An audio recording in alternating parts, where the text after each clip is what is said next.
इस वीडियो में हम पढ़ेंगे कक्षा 10वीं का विषय विज्ञान यानी कि सब्जेक्ट साइंस का पाठ 2 जिसका नाम है अम्ल, क्षारक एवं लवण। पाठ में सबसे पहले पढ़ते हैं अम्ल के गुण धर्मों के बारे में। अम्ल को इंग्लिश में एसिड कहा जाता है। इसमें सबसे पहले दिया है हमें अम्ल स्वाद में खट्टे होते हैं। अगर अम्ल को हम चखेंगे तो वो स्वाद में हमें खट्टे लगेंगे। आगे है इसी में ये नीले लिटमस को लाल में बदल देते हैं। अगर कोई भी नीला लिटमस पत्र अम्ल के संपर्क में आएगा तो उसका रंग परिवर्तित होकर लाल हो जाएगा। ठीक है, नीले को लाल में बदल देंगे, लेकिन लाल पर इनका कोई प्रभाव नहीं पड़ता है। अगर लाल लिटमस पत्र अम्ल के संपर्क में आएगा तो उसका रंग लाल ही रहेगा, सिर्फ नीले को लाल में बदल देते हैं ये।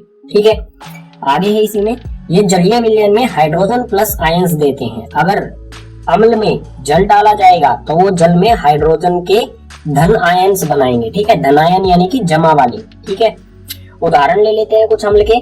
सबसे पहले इसमें HCl यानी कि हाइड्रोक्लोरिक अम्ल, H2SO4 यानी कि सल्फ्यूरिक अम्ल, CH3COOH यानी कि एसिटिक अम्ल, और इसी में एक आता है सिट्रिक अम्ल। सिट्रिक अम्ल का आपको फॉर्मूला याद करने की जरूरत नहीं है।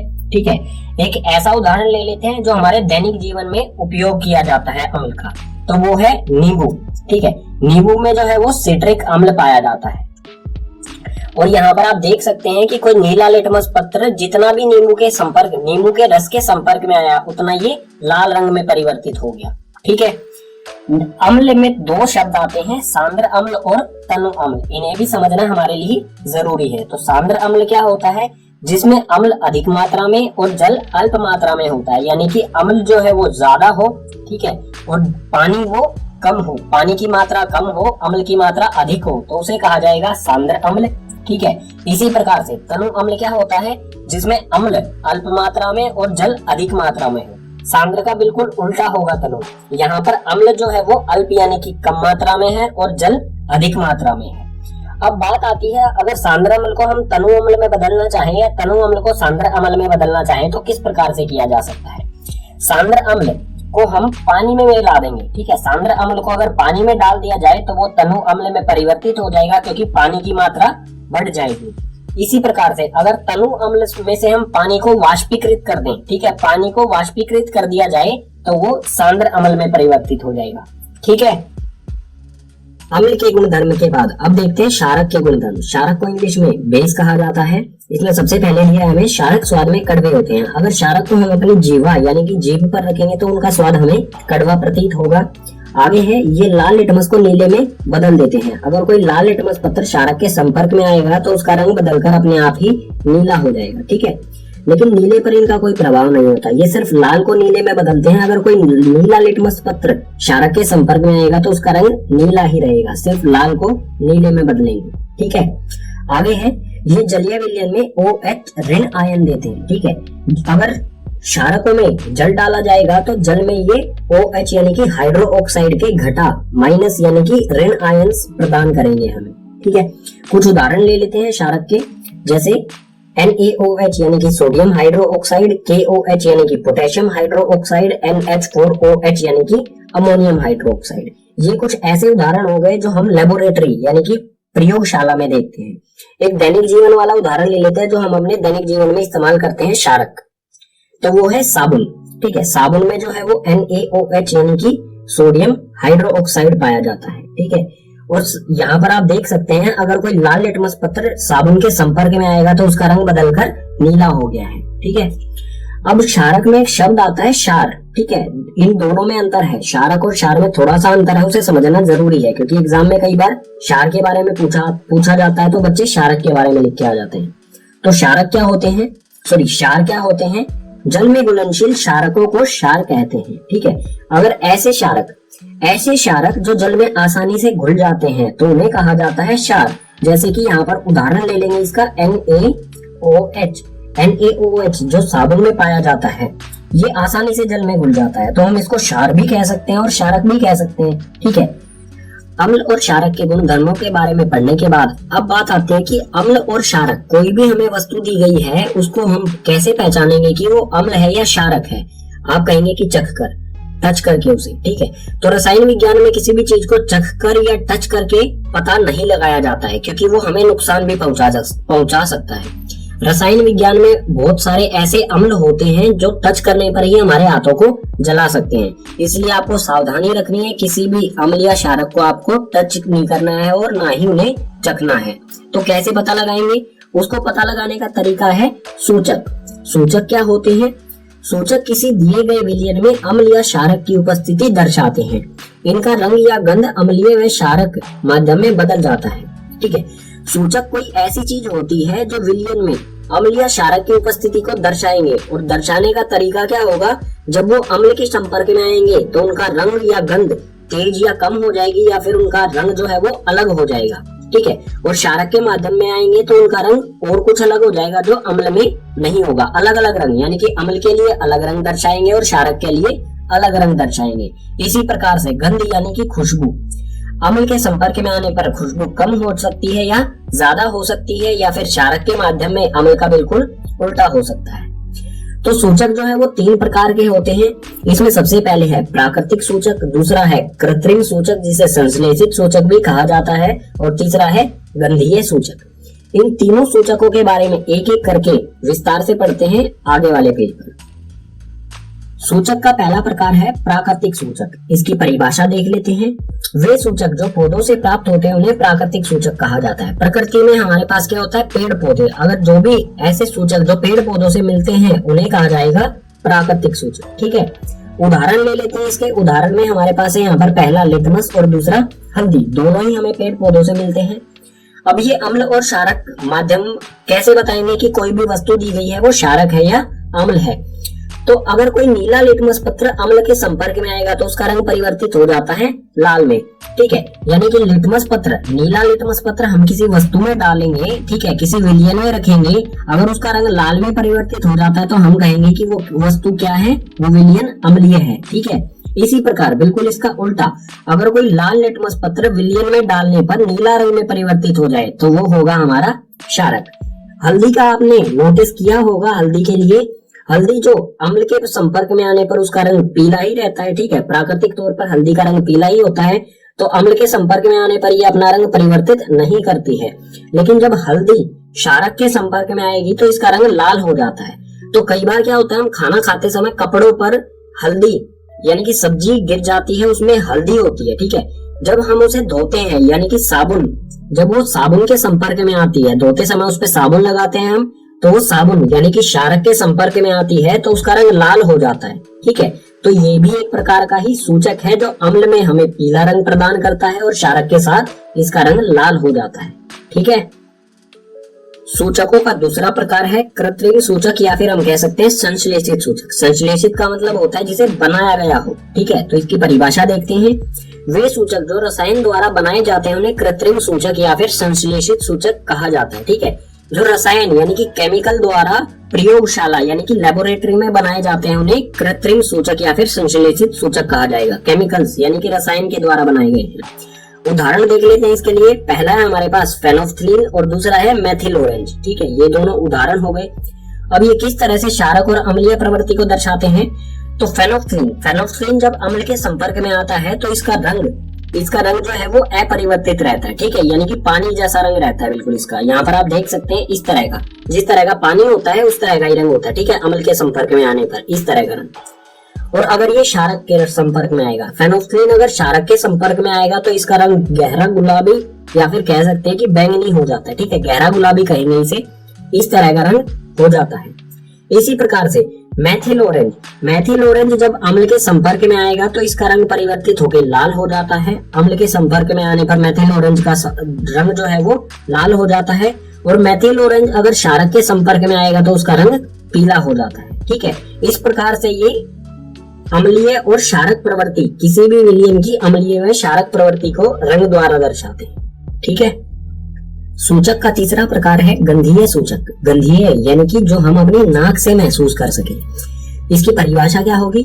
जिन पदार्थों की गंध अम्लीय व क्षारक माध्यम में बदल जाए उसे गंधीय सूचक कहा जाएगा। ठीक है, अगर अम्ल में गंध यानी कि खुशबू या बदबू जो भी आप कहेंगे वो ज्यादा हो जाए या कम हो जाए और इसका उल्टा क्षारक के माध्यम में हो जाए तो हम पहचान सकते हैं जो विलयन होगा वो अम्लीय होगा या क्षारक होगा।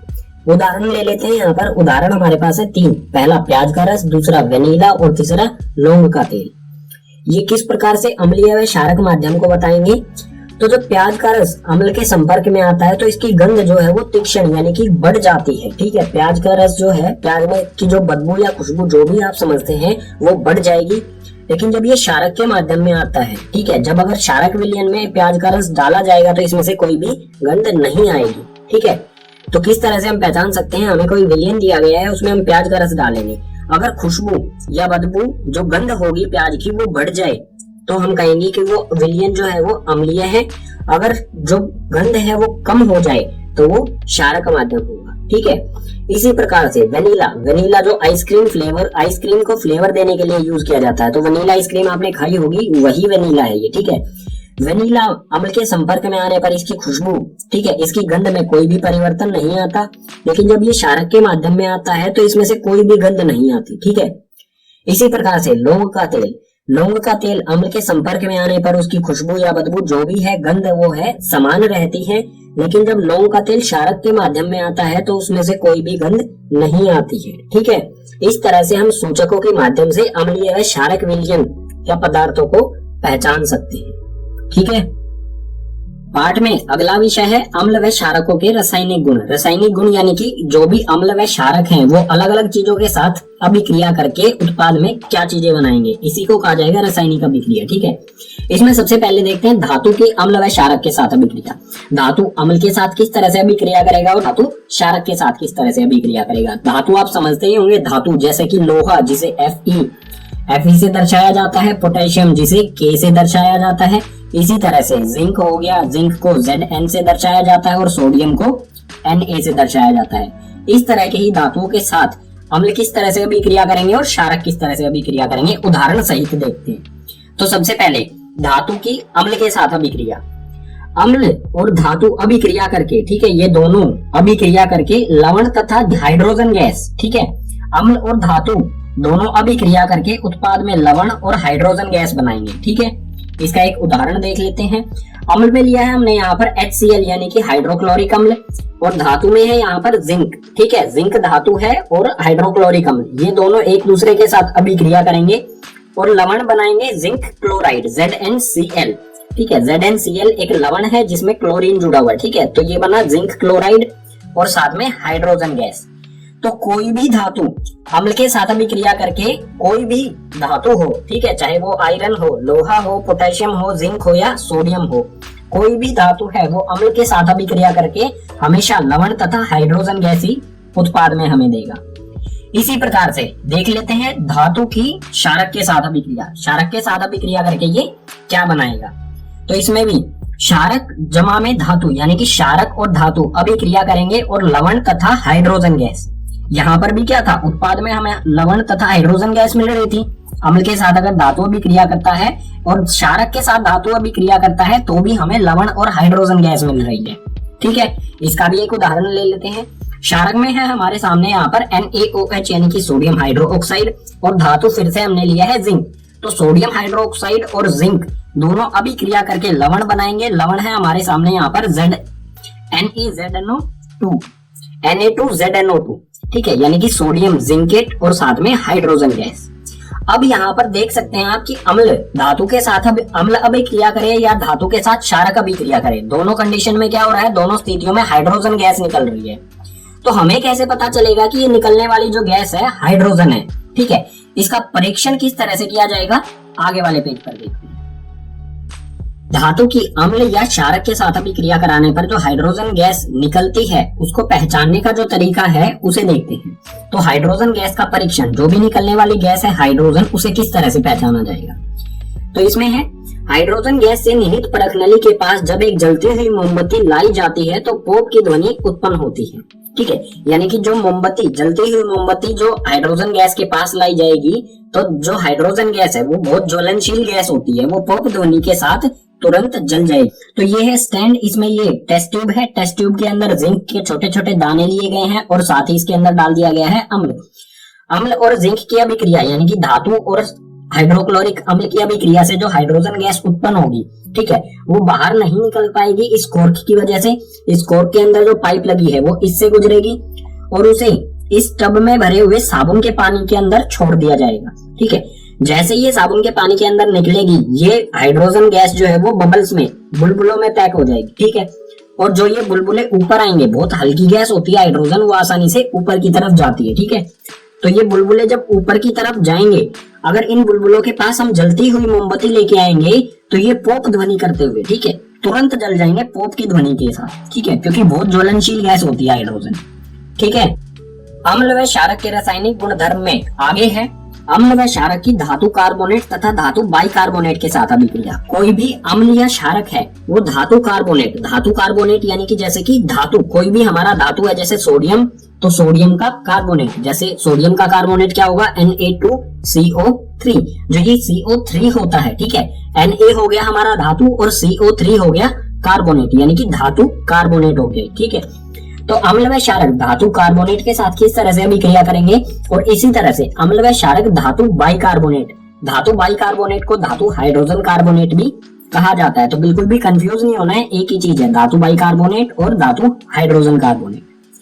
धातु हाइड्रोजन कार्बोनेट क्या होगा, धातु हाइड्रोजन कार्बोनेट होगा NaHCO3, यानी कि कार्बोनेट के साथ साथ, धातु में कार्बोनेट के साथ साथ इसमें हाइड्रोजन भी हो, तो इसे कहा जाएगा धातु हाइड्रोजन कार्बोनेट या फिर धातु बाइकार्बोनेट, ठीक है। तो इसमें देखेंगे, सबसे पहले इसमें देखते हैं अम्ल की धातु कार्बोनेट के साथ किस तरह से अभिक्रिया करता है, उसके बाद देखेंगे अम्ल धातु बाइकार्बोनेट के साथ किस तरह से अभिक्रिया करेगा। तो ये है अम्ल की धातु कार्बोनेट के साथ अभिक्रिया। अम्ल, ठीक है, कोई भी अम्ल और धातु कार्बोनेट दोनों एक दूसरे के साथ अभिक्रिया करके उत्पाद में हमें लवण, कार्बन डाइऑक्साइड और जल, ठीक है, CO2 यानी कि कार्बन डाइऑक्साइड और जल यानी कि H2O देंगे, ठीक है। हमेशा कोई भी अम्ल हो, अगर किसी भी धातु कार्बोनेट के साथ अभिक्रिया करेगा तो उत्पाद में हमें लवण, कार्बन डाइऑक्साइड और जल ही मिलेगी, ठीक है। उदाहरण देख लेते हैं इसके लिए। अम्ल में लिया है यहाँ पर हाइड्रोक्लोरिक अम्ल, और धातु कार्बोनेट जैसा कि उदाहरण में भी बताया था वही है, ठीक है, Na2CO3 यानी कि सोडियम कार्बोनेट, ठीक है। हाइड्रोक्लोरिक अम्ल और सोडियम कार्बोनेट दोनों एक दूसरे के साथ अभिक्रिया करके उत्पाद में बनाएंगे NaCl, जो कि एक लवण होता है, साथ में कार्बन डाइऑक्साइड गैस यानी कि CO2 और साथ में जल यानी कि H2O, ठीक है। अब देखते हैं अम्ल की धातु बाइकार्बोनेट यानी कि धातु हाइड्रोजन कार्बोनेट के साथ अभिक्रिया। तो अम्ल जो है वो धातु बाइकार्बोनेट यानी कि धातु हाइड्रोजन कार्बोनेट के साथ अभिक्रिया करके हमें लवण, कार्बन डाइऑक्साइड और जल, ये तीनों चीजें उत्पाद में मिलती हैं। चाहे अम्ल धातु कार्बोनेट के साथ अभिक्रिया करे या धातु बाइकार्बोनेट के साथ अभिक्रिया करे, दोनों में हमें क्या मिल रहा है, लवण, कार्बन डाइऑक्साइड और जल। यहाँ पर भी लवण, कार्बन डाइऑक्साइड और जल, ठीक है। इसका उदाहरण देख लेते हैं, बाइकार्बोनेट यानी कि हाइड्रोजन कार्बोनेट की अम्ल के साथ अभिक्रिया। तो अम्ल यहाँ पर है वही हाइड्रोक्लोरिक अम्ल है, लेकिन यहाँ पर धातु कार्बोनेट था, यहाँ पर आ गया धातु हाइड्रोजन कार्बोनेट यानी कि धातु बाइकार्बोनेट। धातु बाइकार्बोनेट है सोडियम हाइड्रोजन कार्बोनेट। उत्पाद में हमें मिलेगा NaCl यानी कि लवण, ठीक है, जो कि एक लवण है, साथ में कार्बन डाइऑक्साइड और जल, ठीक है। ये हो गई अम्ल की धातु कार्बोनेट और धातु बाइकार्बोनेट यानी कि हाइड्रोजन कार्बोनेट के साथ अभिक्रिया। लेकिन क्षारक की अभिक्रिया का तो उदाहरण हमने लिया नहीं, ठीक है। तो इसके बारे में यहाँ पर एक लाइन लिखी है, क्षारक धातु कार्बोनेट तथा धातु हाइड्रोजन कार्बोनेट या फिर धातु बाइकार्बोनेट के साथ अभिक्रिया नहीं करते हैं। महत्वपूर्ण पॉइंट है ये, ठीक है। कोई भी क्षारक जो है वो ना तो धातु कार्बोनेट के साथ अभिक्रिया करेगा, ना ही धातु बाइकार्बोनेट के साथ अभिक्रिया करेगा, सिर्फ अम्ल करता है इसके साथ अभिक्रिया, ठीक है। अब आप यहाँ पर देख सकते हैं, अम्ल धातु कार्बोनेट के साथ अभिक्रिया करे या अम्ल धातु बाइकार्बोनेट के साथ अभिक्रिया करे तो गैस कौन सी मिलती है, गैस मिलती है कार्बन डाइऑक्साइड यानी कि CO2, ठीक है। यहाँ पर भी CO2 और यहाँ पर भी CO2। तो हम कैसे पहचान पाएंगे कि ये गैस CO2 है, तो अगले पेज पर देखते हैं इसी CO2 यानी कि कार्बन डाइऑक्साइड का परीक्षण किस तरह से किया जाएगा। कार्बन डाइऑक्साइड का परीक्षण, जो भी गैस निकलने वाली है वो कार्बन डाइऑक्साइड है, ये तय किस तरह से किया जाएगा। तो इसमें यहाँ पर हमें दिया है CO2 यानी कि कार्बन डाइऑक्साइड को चूने के पानी से प्रवाहित करने पर पानी दूधिया हो जाता है। दूधिया यानी कि सफेद रंग का। जब चूने के पानी में कार्बन डाइऑक्साइड को डाला जाएगा, उसके अंदर कार्बन डाइऑक्साइड, चूने के पानी के अंदर कार्बन डाइऑक्साइड को छोड़ा जाएगा, तो जो चूने का पानी है वो सफेद रंग का हो जाएगा, ठीक है। दूधिया यानी कि सफेद रंग, ठीक है। और जो ये अभिक्रिया होगी चूने के पानी की कार्बन डाइऑक्साइड के साथ, ये किस तरह से होगी, ये है CaOH2 यानी कि कैल्शियम हाइड्रोक्साइड। और ये कैल्शियम हाइड्रोक्साइड जो है इसी को कहा जाता है चूने का पानी, ठीक है। जब इस चूने के पानी से कार्बन डाइऑक्साइड को प्रवाहित किया जाएगा तो ये उत्पाद में बनाएगा CaCO3 और साथ में जल, यानी कि जो ये कैल्शियम कार्बोनेट, ठीक है, ये कैल्शियम कार्बोनेट है, ये जल के अंदर ही बनेगा और ये जल के अंदर अघुलनशील होगा, यानी कि सस्पेंडेड होगा, ठीक है। जिस तरह से चौक पाउडर पानी के अंदर होता है, कुछ उसी तरह से इसके कारण जो पानी है, चूने का पानी है, वो सफेद हो जाएगा, ठीक है। अब आगे दिया है हमें, अधिक मात्रा में CO2 प्रवाहित करने पर जो भी ये उत्पाद बनेगा, ये उत्पाद बनने के बाद भी हम कार्बन डाइऑक्साइड को इसमें से प्रवाह कर रहे हैं, ठीक है। तो ये उत्पाद जो है CaCO3 और साथ में H2O, ये आ गया यहाँ पर CaCO3 और H2O। ये बनने के बाद भी इसमें कार्बन डाइऑक्साइड का प्रवाह हमने जारी रखा, हमने कार्बन डाइऑक्साइड को बंद नहीं किया उसमें से। तो ये अभिक्रिया करके एक नया उत्पाद बनाएगा जो होगा CaHCO3। यहाँ पर तो इस विलयन का रंग जो है वो दूधिया यानी कि सफेद होता है। अगर हम इसमें से और भी कार्बन डाइऑक्साइड गुजारेंगे, ठीक है, जो कि हम यहाँ पर कर रहे हैं, तो इसका रंग जो है वो दूधिया, ठीक है। पहले इसका जो चूने का पानी है, इसका रंग बिल्कुल पानी की तरह होता है, जैसा पानी का मतलब कलरलेस, कोई भी रंग नहीं होता। जब कार्बन डाइऑक्साइड गुजारेंगे तो दूधिया, अगर और ज्यादा ही कार्बन डाइऑक्साइड इसमें से गुजारेंगे तो वापस कलरलेस हो जाएगा, यानी कि जैसा पानी होता है बिल्कुल वैसा ही हो जाएगा। अब ये होगा क्यों? CaCO3 जो है वो बिल्कुल चौक पाउडर की तरह होता है, जो स्कूल में चौक यूज किए जाते हैं, बिल्कुल उस तरह का होता है। ये जल के अंदर बनेगा, ठीक है। और चौक पाउडर को अगर हम पानी में डालते हैं तो उस पानी को सफेद भी कर देता है, ठीक है, इस तरह से होगा ये मान लीजिए विलयन दिया गया है हमें इस बीकर में, ये क्या करेगा, पानी को सफेद भी कर देगा और नीचे की तरफ बैठ भी जाएगा, यानी कि पानी में जो चौक पाउडर है वो अघुलनशील होता है, ठीक है। कुछ पार्टिकल्स जो है, छोटे छोटे कण है, इसके पानी को सफेद कर देंगे। लेकिन जो ये है CaHCO3, ये कैल्शियम हाइड्रोजन कार्बोनेट, ये जल में घुल जाता है, जैसे चीनी पानी में घुल जाती है, पता भी नहीं चलता, बिल्कुल पानी वैसा का वैसा ही रहता है उसका रंग। उसी तरह से ये पानी के अंदर घुल जाता है और जो दूधिया रंग यानी कि सफेद रंग ये प्रदान करता है, ये गायब हो जाता है, ठीक है। इसे डायग्राम से समझ लेते हैं। तो यहाँ पर ये एक टेस्ट ट्यूब है, टेस्ट ट्यूब के अंदर ये पाइप जो लगी है, ये पाइप नहीं है, ठीक है, ये स्टिर है, ठीक है, यानी कि इसे हिलाने के लिए एक डंडी है, जो इसे जो भी विलयन है अंदर इसको हिलाने के लिए। इसमें अंदर जो तरल पदार्थ है वो है HCl यानी कि हाइड्रोक्लोरिक अम्ल। किताब में जो डायग्राम दिया है उसमें मेथेनोइक अम्ल दिया गया है, तो कोई भी अम्ल ले सकते हैं, सल्फ्यूरिक अम्ल ले सकते हैं, हाइड्रोक्लोरिक अम्ल ले सकते हैं, मेथेनोइक अम्ल, और कोई भी धातु कार्बोनेट। यहाँ पर धातु कार्बोनेट है Na2CO3 यानी कि सोडियम कार्बोनेट। तो HCl और सोडियम कार्बोनेट की अभिक्रिया में हमें एक लवण मिलेगा, जल मिलेगा और साथ में कार्बन डाइऑक्साइड गैस। गैस सिर्फ जो बनेगी वो होगी कार्बन डाइऑक्साइड। इस कोर्क की वजह से बाहर तो निकल नहीं पाएगी, यहाँ पे कोर्क की वजह से जो गैस होगी इस पाइप की सहायता से इसमें जाएगी, दूसरी टेस्ट ट्यूब में जाएगी। इसमें पहले से जो है वो है चूने का पानी, ठीक है, यानी कि CaOH2 कैल्शियम हाइड्रोक्साइड। जब ये कैल्शियम हाइड्रोक्साइड में पहुंचेगी, जैसे ही ये इसमें पहुंचेगी, ये दूधिया होना शुरू हो जाएगा, ठीक है। दूधिया रंग होने के बाद और भी अगर हमने इसे नहीं हटाया, इसमें से लगातार गैस इसमें आ रही है, हमने नहीं हटाया, तो इसका रंग जो है वो पहले जैसा यानी कि बिल्कुल पानी जैसा हो जाएगा, ठीक है।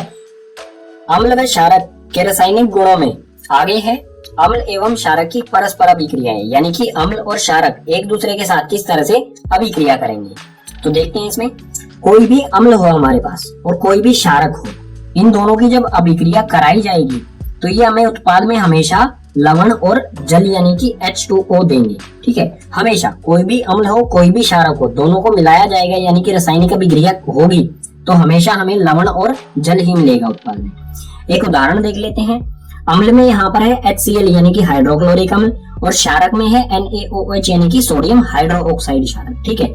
ये अम्ल और ये क्षारक अभिक्रिया करके बनाएंगे NaCl यानी कि ये लवण है, ठीक है, एंड सोडियम क्लोराइड लवण और जल यानी कि H2O, ठीक है। हमेशा लवण और जल बनेगा अम्ल और क्षारक की अभिक्रिया, ठीक है। और जो ये अभिक्रिया है, अम्ल और क्षारक एक दूसरे के साथ अभिक्रिया करके लवण और जल का निर्माण करते हैं। इस तरह की जो अभिक्रिया होती है उसे उदासीनीकरण अभिक्रिया कहा जाता है। इसकी परिभाषा पढ़ लेते हैं, अच्छी तरह से समझ में आ जाएगा ये। जब अम्ल व क्षारक परस्पर अभिक्रिया करके एक दूसरे के प्रभाव को समाप्त कर लवण तथा जल का निर्माण करते हैं, इस प्रकार की अभिक्रिया को उदासीनीकरण अभिक्रिया कहा जाता है।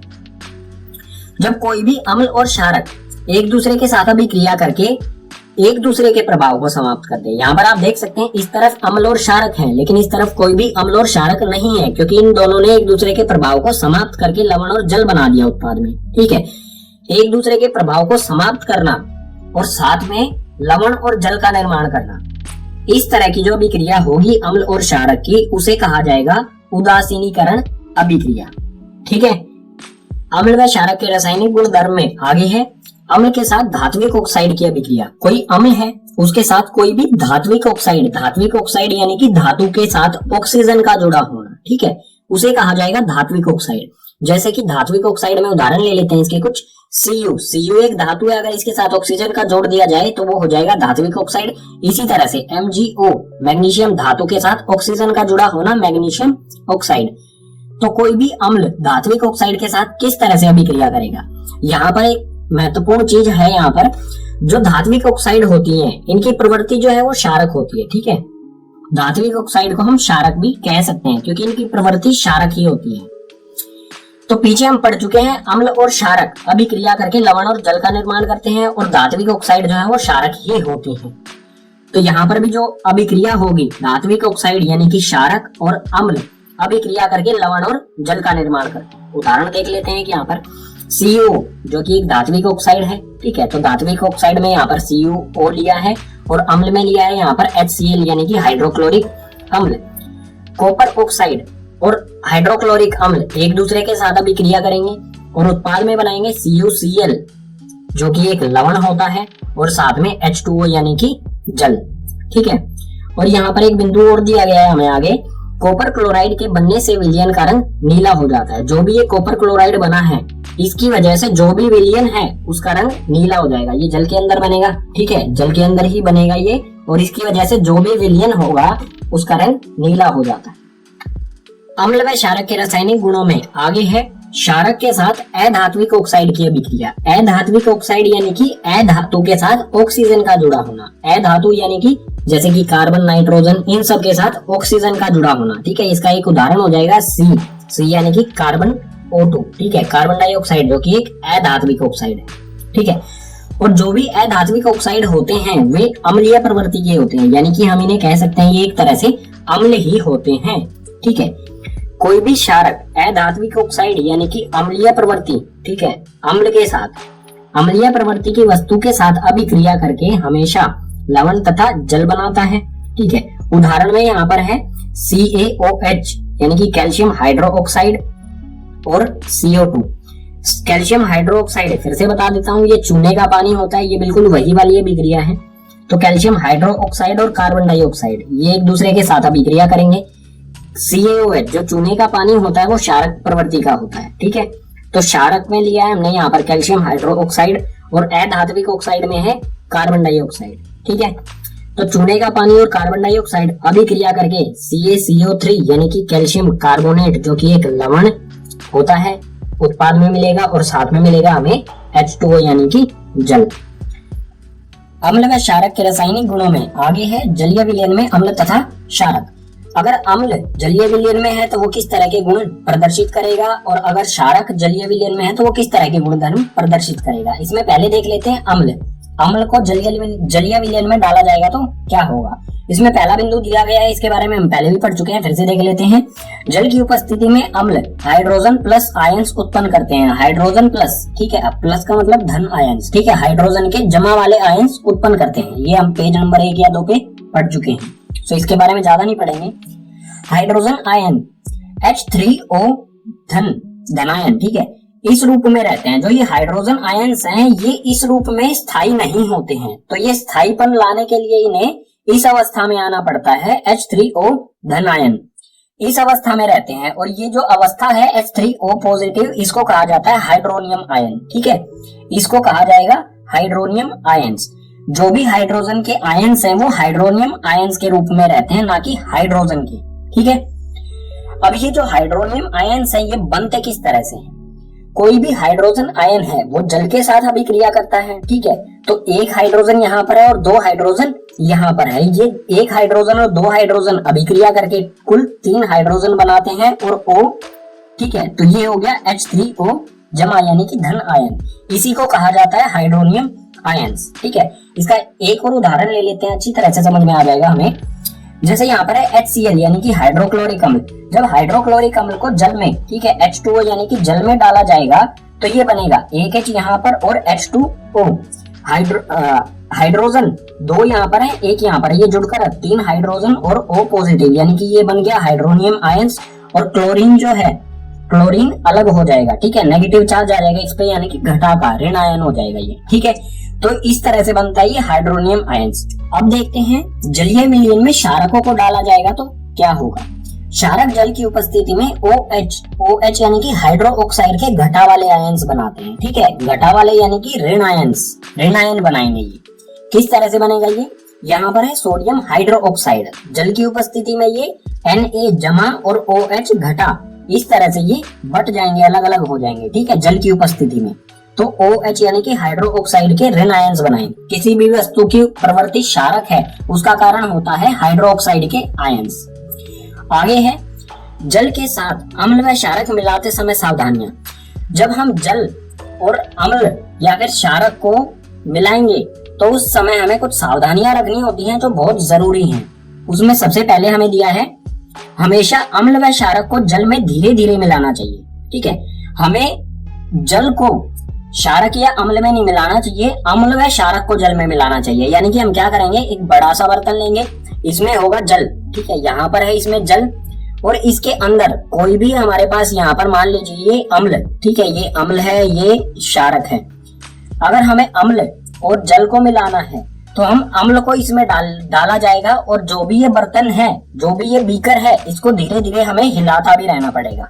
अगर हम नहीं हिलाएंगे तो ये जो अभिक्रिया होगी अम्ल तथा जल की, ये बहुत ऊष्माक्षेपी होगी और इसमें से झाग बन के ये बाहर भी निकल सकता है और हमारे हाथ या पैरों को जला सकता है। हमेशा ध्यान रखना है अम्ल को जल में डालेंगे या फिर क्षारक को जल में डालेंगे, कभी भी हमें इस तरह से नहीं करना है कि यहाँ पर हमने ले लिया है अम्ल और इसमें जल डाला जाएगा। ठीक है, ये है जल कि इसमें जल से अम्ल डाला जाएगा। ये जो तरीका है ये बिल्कुल गलत है, सही तरीका है ये। ठीक है, अगला बिंदु दिया गया है यह प्रक्रिया बहुत ऊष्माक्षेपी होता है, इसलिए कांच पात्र लगातार हिलाते रहना चाहिए। ये मैं बता चुका हूँ, जो भी ये कांच पात्र हमारा बीकर है इसे लगातार हिलाते रहेंगे क्योंकि जो प्रक्रिया है ये वाली, ये बहुत ऊष्माक्षेपी यानी कि बहुत अधिक तापमान हो जाता है जब इसे मिलाते हैं और ये झाग बन के बाहर भी निकल सकते हैं और तापमान अधिक होने के कारण जो ये कांच का बर्तन है, ठीक है, पात्र है, ये टूट भी सकता है। तो हमें सावधानियां रखनी चाहिए, हाथों में ग्लव्स पहनने चाहिए और मतलब अम्ल और क्षारक के साथ ना ही खेले तो बेहतर है। जो भी प्रयोगशाला में अम्ल और क्षारक होते हैं उनको अपनी टीचर की निगरानी में ही यूज करना चाहिए। ठीक है, पाठ में अगला विषय है अम्लों व क्षारकों की प्रबलता। मान लीजिए हमें कुछ अम्ल दिए गए हैं 2-3 तरह के, उनमें से हमें पहचानना है कौन सा अम्ल ज्यादा पावरफुल है, यानी कि कौन सा प्रबल यानी कि ताकतवर। ठीक है, कौन सा अम्ल प्रबल यानी कि ताकतवर है और कौन सा अम्ल दुर्बल यानी कि कमजोर है, ये किस तरह से हमें पता चलेगा। इसी तरह से क्षारकों के लिए कौन से क्षारक दुर्बल होते हैं और कौन से प्रबल यानी कि ताकतवर होते हैं, इसे किस तरह से मापा जाएगा, इसी के बारे में पढ़ते हैं। किसी क्षारक या अम्ल की प्रबलता उसके द्वारा उत्पन्न हाइड्रोजन आयंस या फिर हाइड्रो ऑक्साइड आयंस की सांद्रता पर निर्भर करती है। सांद्रता यानी कि परसेंटेज कह सकते हैं इसे। ठीक है, कोई भी विलयन है उसमें कितने हाइड्रोजन प्लस आयंस हैं और कितने हाइड्रो ऑक्साइड आयंस है, इनकी सांद्रता पर निर्भर करेगा कि जो भी अम्ल है वो प्रबल है या दुर्बल है। ठीक है, यानी कि जो अम्ल है वो कितना कमजोर है और कितना ताकतवर है, इन्हीं चीजों पर निर्भर करेगा, चाहे वो अम्ल के बारे में हो चाहे वो क्षारक के बारे में हो। और ये हाइड्रोजन आयंस और हाइड्रो ऑक्साइड आयंस, इनका किस तरह से पता लगाया जाएगा कि किसमें कितनी सांद्रता है। तो इसके लिए अम्ल व क्षारक की प्रबलता हम एक सार्वभौमिक या फिर सार्वत्रिक सूचक द्वारा ज्ञात कर सकते हैं। जो भी अम्ल या क्षारक है इनकी प्रबलता यानी कि इसमें कितनी ताकत है, इनको ज्ञात करने का एक अच्छा सा तरीका है ये सूचक।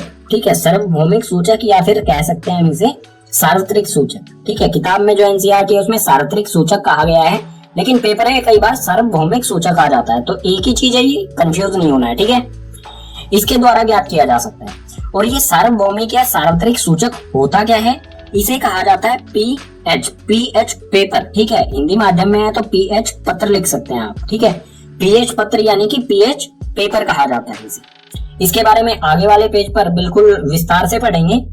जो भी ये सूचक है सार्वभौमिक सूचक या फिर सार्वत्रिक सूचक, इसकी परिभाषा क्या होगी? यह अनेक सूचकों का मिश्रण होता है।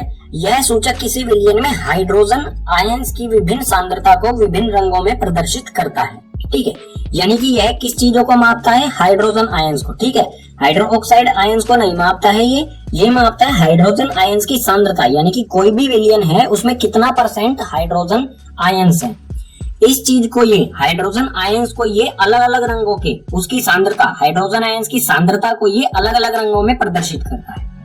अगर हाइड्रोजन आयंस की सांद्रता अधिक होगी तो ये कुछ इस तरह के लाल से रंग शो करेगा, ऑरेंज वगैरह वगैरह। ठीक है, अगर हाइड्रोजन आयंस की सांद्रता ना तो ज्यादा ना ही कम, यानी कि मध्यम बीच में होगी, तो ये इस तरह के रंग शो करेगा, पीला, हरा या फिर थोड़ा सा गहरा हरा। ठीक है, अगर हाइड्रोजन आयंस की सांद्रता बहुत कम होगी तो ये इस तरह के रंग शो करेगा जो नीले वाले हैं। ठीक है, हल्का नीला, फिर गहरा गहरा गहरा नीला। ठीक है, जो भी ये सार्वभौमिक सूचक या सार्वत्रिक सूचक जिसे पीएच कहा जाता है, इस पर रीडिंग होती है 0 से लेके 14 तक। ठीक है, बाकी इसके बारे में अगले पेज पर विस्तार से पढ़ते हैं।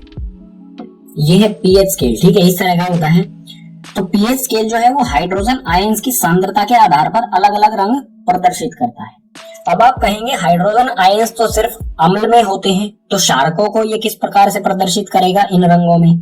तो आपको ये जानना जरूरी है। ठीक है, ये पीएच स्केल इस पे 0 से 14 तक रीडिंग होती है। आपका ये जानना जरूरी है कि जो हाइड्रोजन आयंस होते हैं या फिर हाइड्रोक्साइड आयंस होते हैं, ठीक है, हाइड्रोजन आयंस अम्ल में भी होते हैं और क्षारक में भी होते हैं। इसी प्रकार से हाइड्रोक्साइड आयंस अम्ल में भी होते हैं और क्षारक में भी होते हैं। ठीक है, इसको समझते हैं। ये आपको एक पट्टी सी दिख रही होगी, स्केल है ये। ठीक है, किताब में भी दिया गया है ये। तो जो 7 होता है पीएच स्केल का, जो 7 मान होता है, ये वाली लाइन यहाँ पर होता है लवण। ठीक है, ये मान जो है ये है लवण के लिए। अगर इससे हम उल्टे हाथ की तरफ, ठीक है, इस साइड में जाएंगे तो ये जो सभी रंग हैं ये अम्लीय हैं। कोई भी हाइड्रोजन आयंस की प्रवृत्ति मतलब इन रंगों में प्रदर्शित करेगा हाइड्रोजन आयंस को, तो इस साइड में ये सारे अम्ल दर्शाएगा और इस साइड के रंगों में ये क्षारक, ठीक है, क्षारीय प्रवृत्ति को दर्शाएगा। अब बात आती है हाइड्रोजन आयंस और हाइड्रोक्साइड आयंस। ठीक है, क्षारक को किस तरह से प्रदर्शित करता है? तो देखो यहाँ पर ये स्केल है लवण, इससे इधर सभी अम्ल आ जाएंगे और इससे इधर सभी क्षारक आ जाएंगे। ठीक है, और यहाँ पर आप देख सकते हैं जो नीले वाला क्षेत्रफल है, ठीक है, ये नीला रंग जो दिखाई दे रहा है ये है हाइड्रोजन आयंस। ठीक है, और जो ये सफेद वाला हिस्सा है ये है हाइड्रोक्साइड आयंस। तो जो भी अम्ल होते हैं उसमें ये सफेद वाला भी क्षेत्रफल है और नीले रंग वाला भी क्षेत्रफल है, यानी कि यहाँ पर हाइड्रोजन आयंस भी है और हाइड्रोक्साइड आयंस भी है। ठीक है, लेकिन अम्ल क्यों है ये? फिर अगर इसमें हाइड्रोक्साइड आयंस भी है तो ये अम्ल क्यों है? क्योंकि इसमें हाइड्रोजन आयंस अधिक हैं, हाइड्रोक्साइड आयंस बहुत कम है। ठीक है, और लवण पर क्या होता है, जितने हाइड्रोजन आयंस होते हैं उतने ही हाइड्रोक्साइड आयंस होते हैं और ये मिलकर H2O बना देते हैं। ठीक है, लवण और जल बना देते हैं, इसलिए यहाँ पर जो ये है लवण होता है उदासीन। ठीक है, उदासीन अभिक्रिया 7 पर ही होती है। ठीक है, अब इस साइड आएंगे तो यहाँ पर आप देख सकते हैं ये नीले वाला क्षेत्रफल कम हो रहा है, यानी कि हाइड्रोजन आयंस कम हो रहे हैं, और जो सफेद वाला क्षेत्रफल है ये अधिक हो रहा है, यानी कि हाइड्रोक्साइड आयंस ज्यादा है। अगर हाइड्रोक्साइड आयंस ज्यादा है तो वो प्रवृत्ति होगी क्षारीय, अगर हाइड्रोजन आयंस ज्यादा है तो वो प्रवृत्ति होगी अम्लीय। तो ये जो हाइड्रोजन आयंस की सांद्रता अगर अधिक होगी तो वो अम्लीय, अगर हाइड्रोजन आयंस की सांद्रता बहुत कम होगी तो वो क्षारीय प्रवृत्ति को दर्शाएगा। ठीक है, ये क्षारक के लिए इस तरह के रंग प्रदर्शित करेगा, यानी कि 7 से अधिक रीडिंग देगा, और अम्ल के लिए 7 से कम रीडिंग देगा। तो यहाँ पर ये इंफॉर्मेशन मैंने लिख दी है, फिर भी एक बार पढ़ लेते हैं। pH इक्वल्स टू 7, किसी भी विलयन का pH मान अगर 7 है तो इसका मतलब क्या है, जो विलयन है वो उदासीन यानी कि लवण है वो।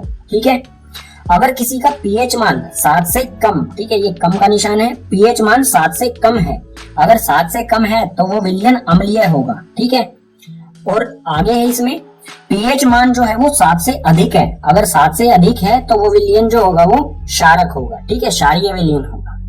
ये था कुल मिला के पीएच स्केल के बारे में। ठीक है, अब बात कर लेते हैं पीएच का हमारे जीवन में, दैनिक जीवन में क्या महत्व है। तो उसी के बारे में दिया गया है दैनिक जीवन में पीएच का महत्व। जो भी हमारा पीएच मान है उसके कितनी महत्वपूर्ण है हमारे जीवन में। तो इसमें पहला बिंदु दिया गया है हमारा शरीर 7 से 7.8 पीएच के बीच कार्य करता है। हमारे शरीर का जो पीएच मान होता है वो 7 से लेके 7.8 तक होता है।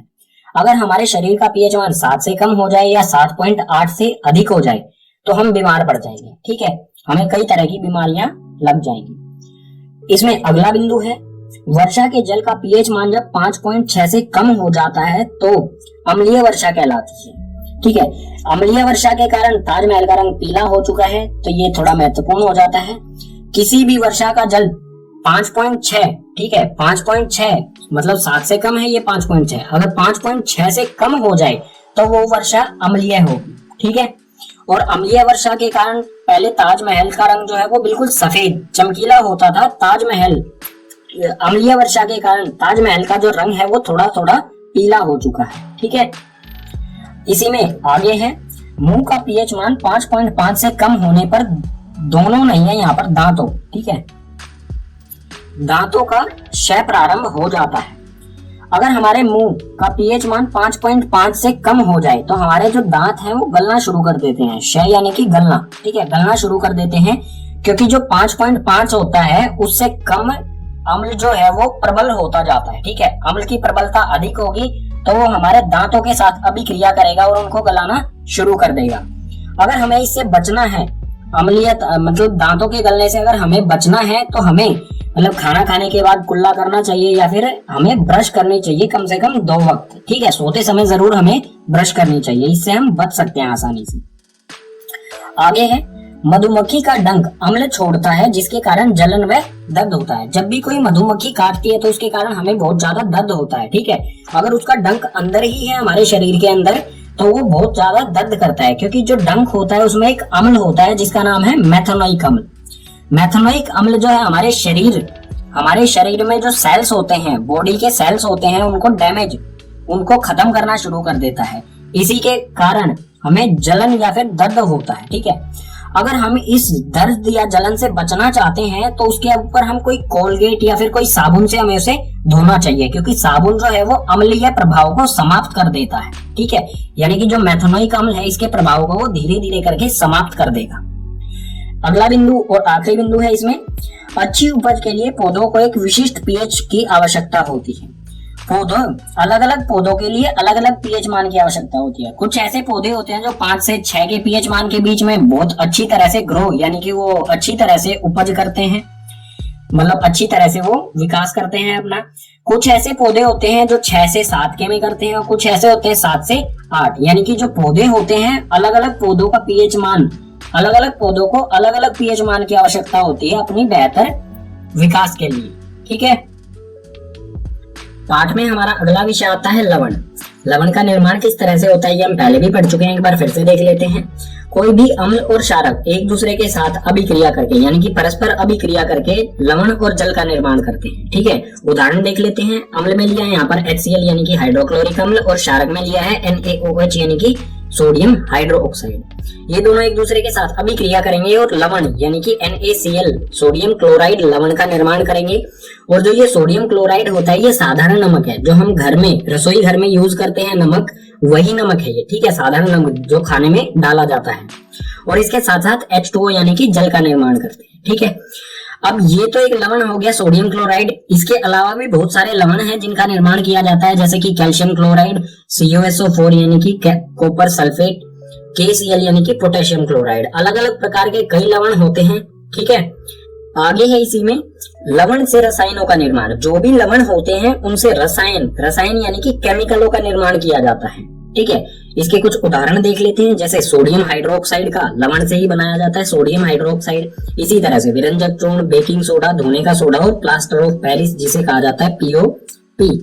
इन सब का निर्माण किस तरह से किया जाता है और इनके उपयोग क्या क्या हैं, ठीक है। एक एक करके सभी के बारे में आगे वाले पेजेस पर पढ़ते हैं।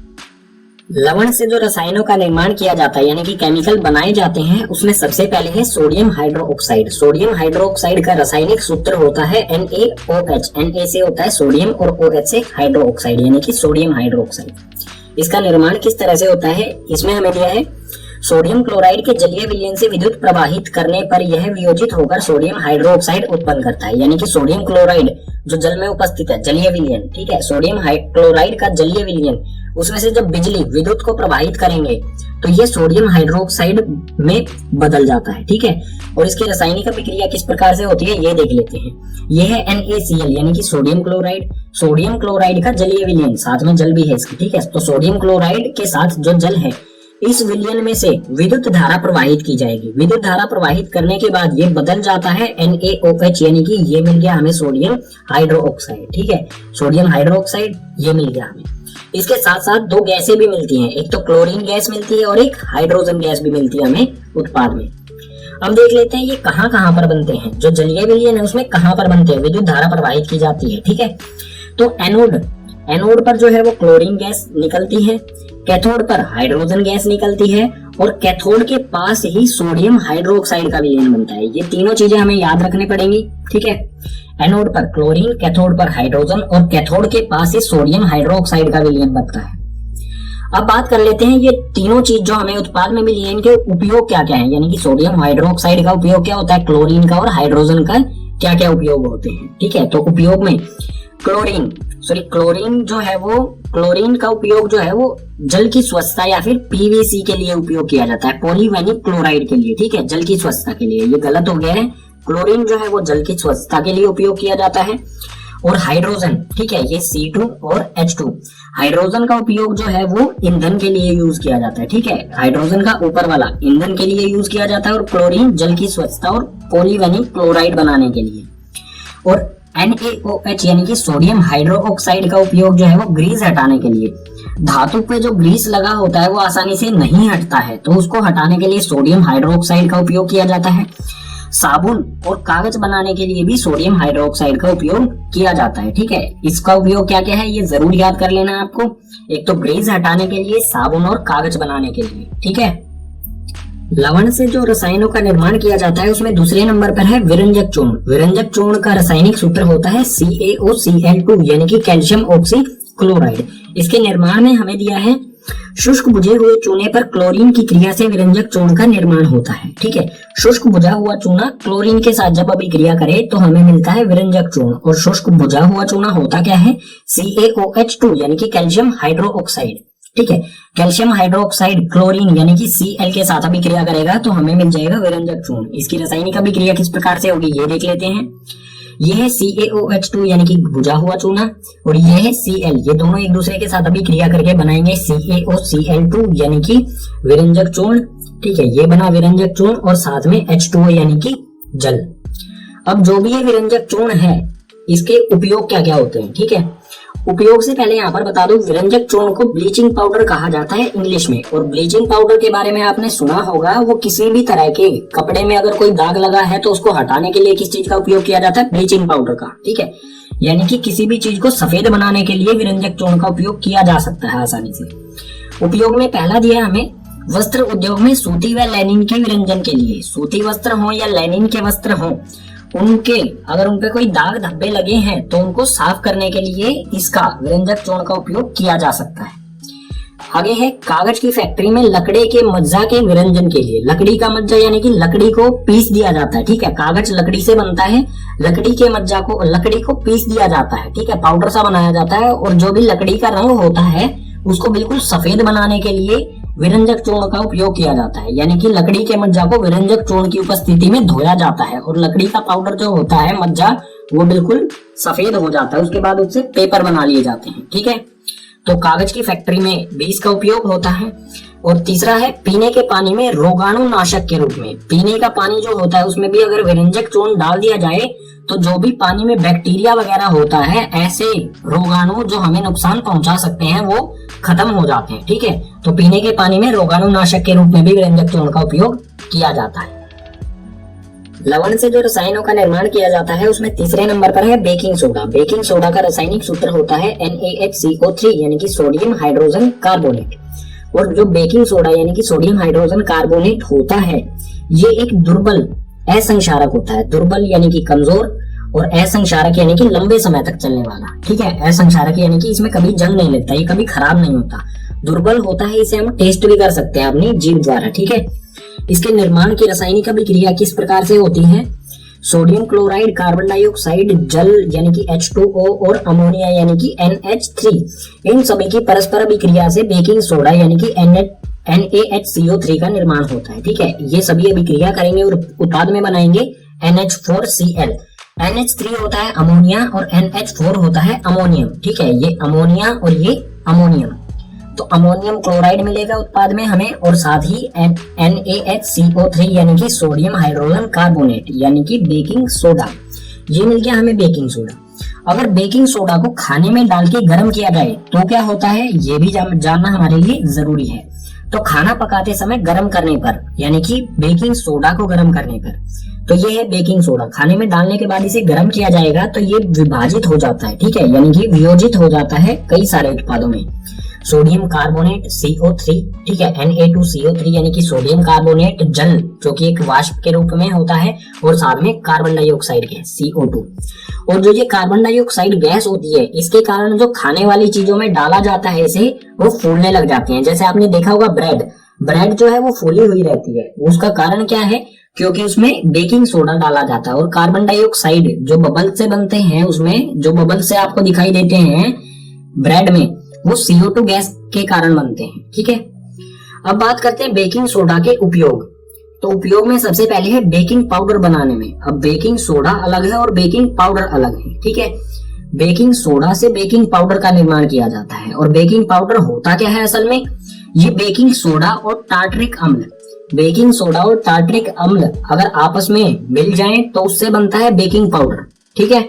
और अगर बेकिंग पाउडर से टार्टरिक अम्ल को निकाल दिया जाए तो वो बनता है बेकिंग सोडा, ठीक है। यानी कि हम बेकिंग पाउडर से बेकिंग सोडा बना सकते हैं और बेकिंग सोडा से बेकिंग पाउडर बना सकते हैं। इसका दूसरा उपयोग है, यह एंट एसिड का एक संघटक है। एंट एसिड यानी कि जब हमें एसिडिटी होती है तो हम ये इनो वगैरह जो लेते हैं वो एंट एसिड होते हैं।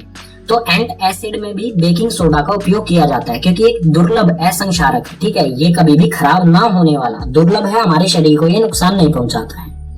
इसलिए जो एंट एसिड होते हैं, जो एसिडिटी होते हैं हमारे शरीर में, उससे राहत पहुंचाने के लिए जो दवाई बनाई जाती है उसमें भी ये डाला जाता है।